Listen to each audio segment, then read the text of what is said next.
Hey everyone, Dalton the Drake here with a tutorial video on late game grinding in Final Fantasy I. Specifically, we are playing the Dawn of Souls version, but this works in most of the later versions of the game. If you're playing the PlayStation 1 or the NES version of this game, you might have some trouble, but I think you'll find that if you're playing the Game Boy or later versions, especially the PSP or the phone mobile versions, then this is a fine way to level up. And it's very simple too. Where I'm at the top floor of the Flying Fortress. This is where you fight Tiamat.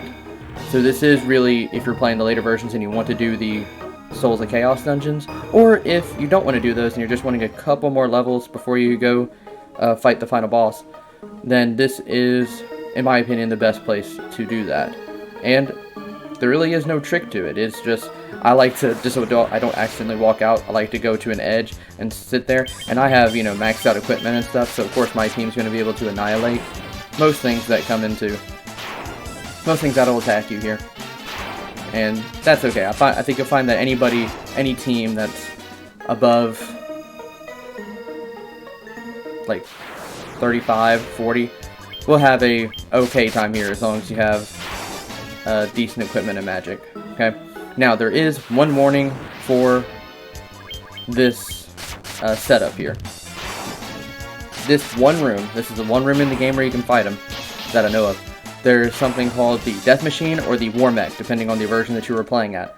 And it is tough enough to be counted as a super boss in some versions of the game. So, if I run into one, then I run into one. But, in fact, here I'll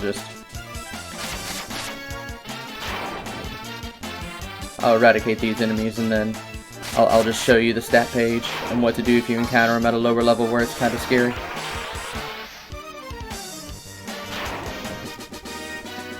That reminds me, you probably do not want to come up here without the Giant's Gloves.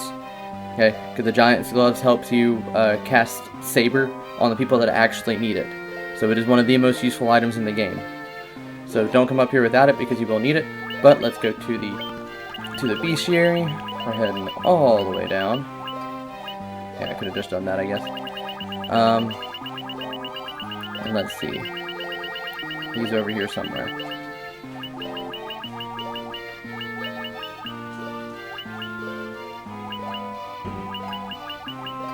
There we go. Okay, so the Death Machine. It looks like this.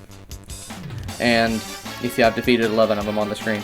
It has, if you're lower level, that's, not an insignificant amount of HP. A very high attack stat. That could be a little scary, okay? What you want to do is, if you have a white mage, make them protect everybody, because he does have some strong attacks, and then make them heal every turn. Meanwhile, you should buff your strongest character, hopefully your knight, as high as you can in one turn. That means using Saber, Temper, Haste, all those good stuff. Okay, you use them on him, and then you just want to go to town and hope that you're hitting like somewhere between 800 and above in terms of damage, so you can kill him within a couple turns. Because the secret is just killing him fast, buffing up super fast, and then killing him really fast. And that about sums it up. There is one other place if you want a lazier, safer version to level up, and this is also useful if you're playing earlier versions of the game, the NES or the PlayStation 1 version. If you go to the Ice Cavern, where you got the Levistone, there is a Death Eye, or one of those little mini bosses, that is triggered on a square right in front of where the Levistone was, and you can just go back and forth and fight that thing over and over again and one-shot it over and over again for about 600 EXP a pop, and it is also a fairly efficient way to level up. Anyway, I hope this was helpful, and as always, stay awesome.